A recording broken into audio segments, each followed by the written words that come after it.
مقدس اردبیلی، آپ اور ہم سب کربلا جاتے ہیں، خدا ہم سب کو کربلا کی زیارت نصیب فرمائے.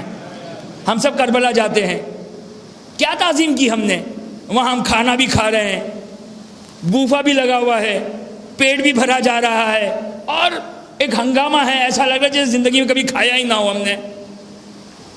کربلا معلّہ، کربلا معلّہ، یہ ہے تعظیم جو چھٹے امام نے کہا.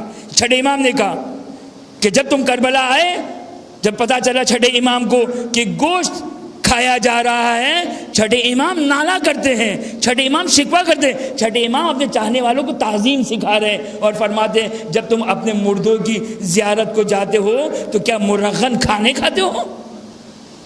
لیکن میں نے کہا نا، ہمارے یہاں تعظیم ہماری ڈکشنری میں تعظیم وہ نہیں ہے جو آل محمد نے تعظیم. میں نے کہا نا، انسان اپنی زندگی میں آل محمد سے تعظیم کرنا سیکھے. مقدس اردبیلی، یہ تو کھانے کی بات ہے، باقی کیا عالم ہے خوب ہر انسان جانتا ہے. لیکن توجہ کریں، مقدس اردبیلی ایک مدت تک کربلا میں مقیم تھے، ایک مدت تک کربلا میں مقیم تھے. ان کے اس احترام سے پتہ چلتا ہے کہ شاید وہ کربلا میں تو پانی بھی نہ پیتے ہوں گے، کھانا بھی شاید نہ کھاتے ہوں گے. لیکن مقدس اردبیلی کے بارے میں ہے کہ جب تک وہ شہر مقدس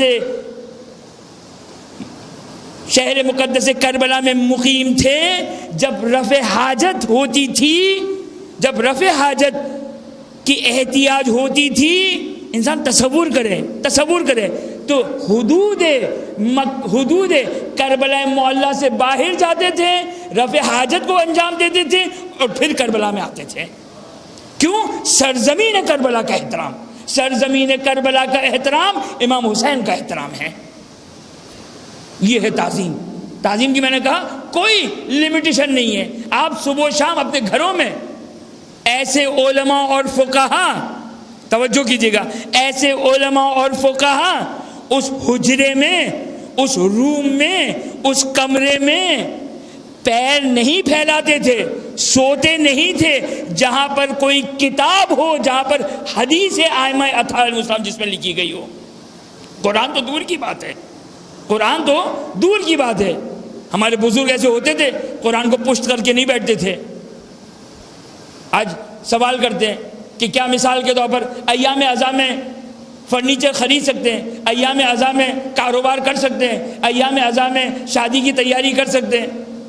فقہی لحاظ سے کوئی حرج نہیں، لیکن آیہ مودت کو کہاں ڈالیں گے؟ آیہ مودت، قل لا اسألکم، یاد رکھیے گا اس مودت کی کوئی لمیٹیشن نہیں ہے. مودت کا تقاضا کیا ہے؟ محبت کا تقاضا کیا ہے؟ اگر میرے گھر میں اگر کوئی فوتگی ہو جائے، اگر میرے گھر میں کسی کا انتقال ہو جائے، میرے کسی عزیز کا انتقال ہو جائے، تو میں کیا کسی فقیہ سے استفتاء کروں گا، کسی مجتہد سے سوال کروں گا کہ بتائیے کہ کیا میرے والد کا انتقال ہو گیا، میری ماں کا انتقال ہو گیا، کہ کیا میں شادی کی تیاری کر سکتا ہوں یا نہیں کر سکتا ہوں؟ محبت کا تقاضا کیا ہے؟ وہ آل محمد جن پر ہم اپنے ماں باپ کو قربان کر دیں، جب ان کی ایام اعزاء کی بات آتی ہے تو کہتے ہیں بھائی بہت ہو گئی عزاداری. محبت کی کوئی لمیٹیشن نہیں ہے، تعظیم کی کوئی لمیٹیشن نہیں ہے، جتنا ہو سکے انسان تعظیم کرے. خدا را یہ محبت جو ہمارے بزرگوں نے ہم تک منتقل کی، یہ امانت ہے ہمارے پاس، یہ امانت ہے ہمارے پاس.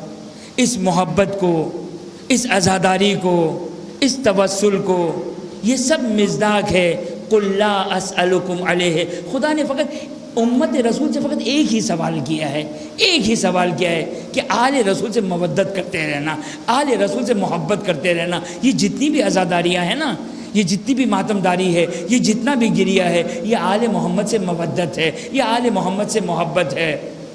جب ہمارے عزیز کا انتقال ہو جائے، اگر میرے بیٹے کا انتقال ہو جائے تو میں گریہ کروں گا، لیکن وہ بیٹا جس بیٹے کو میں حسین پر قربان کرنے کے لیے تیار ہوں، اس کے مرنے پر، اس کی شہادت پر کیا گریہ نہیں کروں گا؟ اور میرا چھٹا امام کہتا ہے، جانتے ہیں یہ آنسو کیا ہے؟